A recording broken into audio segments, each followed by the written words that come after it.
In the last 10 years or so, most of us have started living in two different worlds, the real world and the virtual world.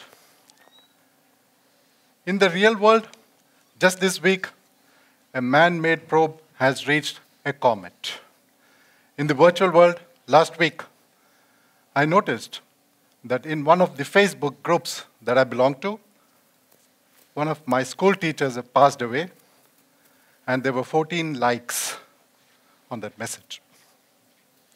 I was wondering if we could have had some more time to comment about that teacher. It is extremely important, as I noticed and I distilled the wisdom of the last 30 or so years as I've been observing people, as a leadership teacher, as a facilitator, that we need to be able to really understand what is going on with ourselves right now. It is very, very easy to say that I'm under overload, there is too much of work happening. We are all, of course, deeply under the burden of too much of information. We are anxious all the time. There is a terrific anxiety that we are facing. Are we up to the mark? Are we up to date? Am I okay? And as we look at all these things, it is very, very important for us to understand that there could be some practices that we might be forgetting. I'm referring to what I call as human erosion. From being human beings to becoming human doings. Continuously, we have been asked, have you done that? Have you done this? How do we make sense of this whole thing, and how do we live more wholesomely? How can we be more ecologically sustainable by ourselves? There are some of the practices that might help us. What are these practices? First of all, is it possible for us to operate from a center of awareness that each one of us has? A center of awareness, not be robotically inclined to do whatever appears in our mind. Oh, well, this occurred to me, so I'm just doing it. No, can we be aware of what is occurring in our minds? Can we operate from a center of awareness? If we could do that, then we can see that we need to be far more responsible than we are willing to admit today. I have seen that if I ask people that, are you really taking responsibility? All of us would most of the time say, yes, I do. But I want you to please listen to me and see if you can really take more responsibility for everything that happens in our life, so there will be no more blame on anybody or anything. Once we begin to become aware, once we are more responsible, we can learn in every moment of our life. Right now, this moment, we can learn what is happening to us if we are aware and if we take responsibility for our own life. And then it will be easier to manage this real-life, virtual world phenomenon. We can be far more productive, far more efficient, far more effective, and far more human if we are able to do that. So these are practices. This is not like a 7 steps to freedom or 7 steps to achieving whatever you want. It's just simple things that we all are endowed with. Can we embody it? Can we live it this way?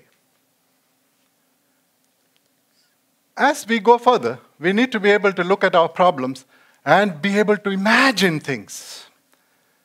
Imagination has great power. Sometimes we don't really imagine that much. We are scared to imagine, or we don't know how to imagine, or we have forgotten how to imagine.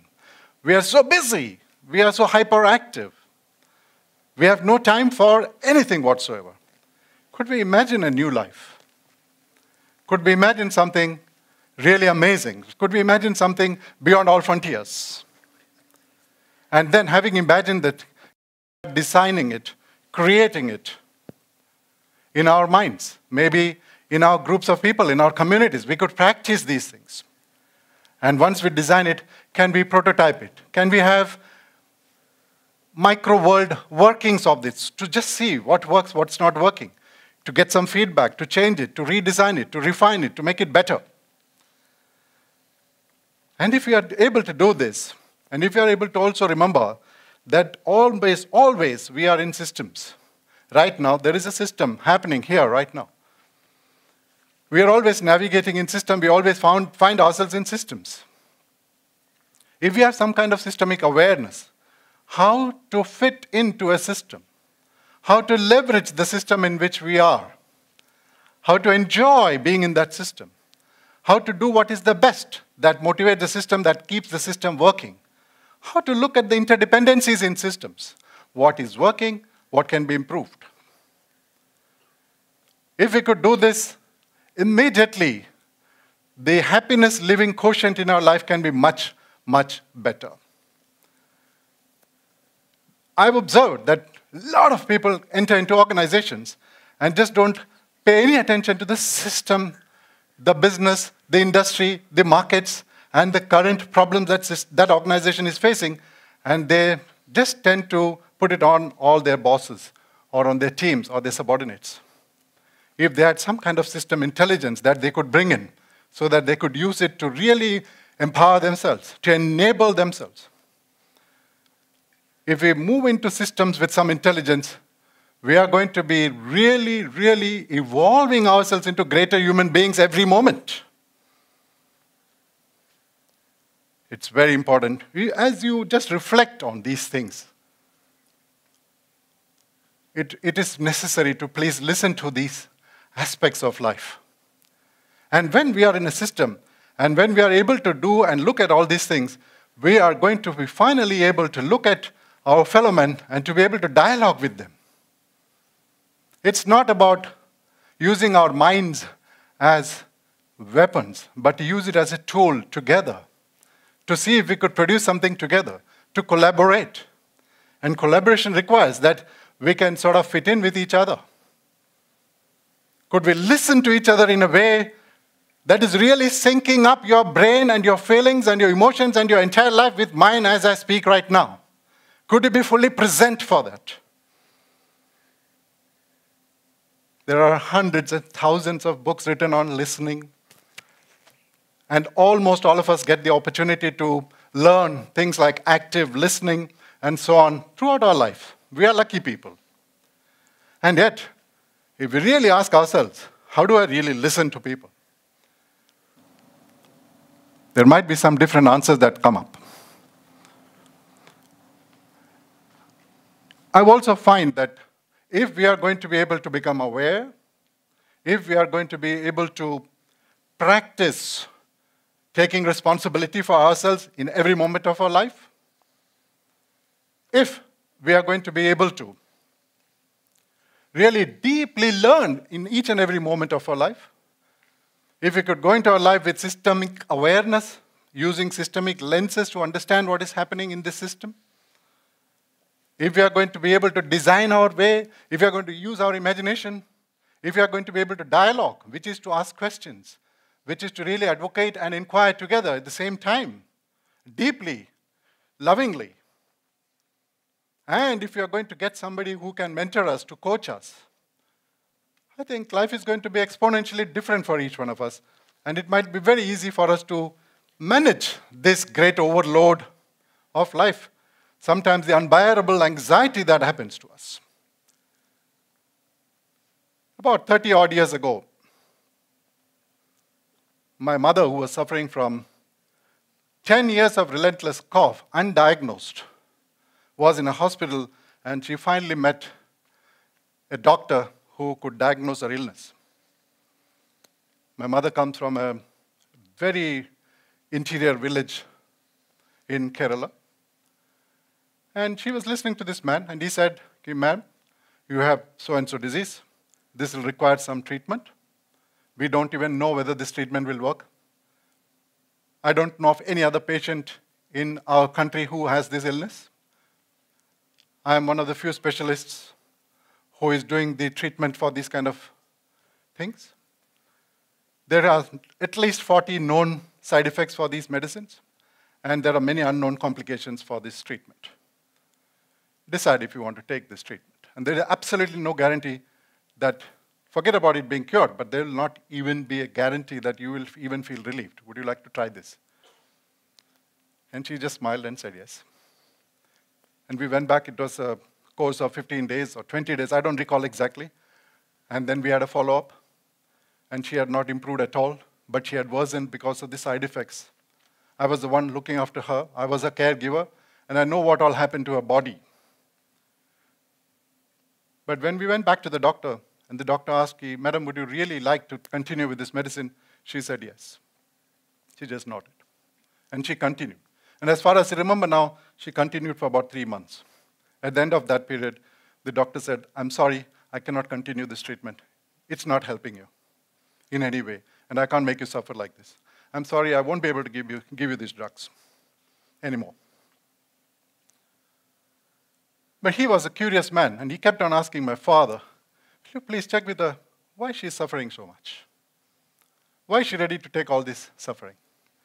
It's not even helping her, the illness. She has relentless, continuous coughing bouts." My dad asked her many times. She refused to answer. Perhaps because I was a caregiver, one evening I kept on asking, and she said, "Yeah, I'll tell you. Do you remember he said that I was the only patient he could possibly treat in our country? Do you remember he said the 2 nearest other patients that he knows are 2 women in Europe? If I were not to submit to become a research object, how would the women who might get this disease in the future, or how would anybody else who would get this disease in the future, would get treated?" It's been more than 30 years, and I'm still stunned with that answer, because I never really expected her to say that. What I was just now saying about systemic awareness, about vision, about imagination, even when she was going through the greatest distress that almost all of us could suffer. I mean, it's terrible at that time. To be able to think like that, to be able to think that if I were to submit to this, it would mean something to this world, which is totally different. It would unravel an illness and its anatomy. That would be great. And to think that I'm lucky that I could submit it to that. Thank God this was diagnosed. Thank God I could go through it for the future of humanity. When I compare that to what I see as behavior today, I like to say that it seems that many of us tend to behave in a way which is useful for us right in this moment, and which serves this moment and serves our intentions of this moment, and do not take into consideration the system and the whole good of the system. When it comes to learning, for example, at the age of 90, my father wanted to know what I do, why I do, how do I do everything I do as a teacher, as a leadership teacher, at the age of 90. And it was not his curiosity about what his son was doing. It was his curiosity about what is happening in this world. He wanted to see everything. He wanted the newspapers to be read out to him.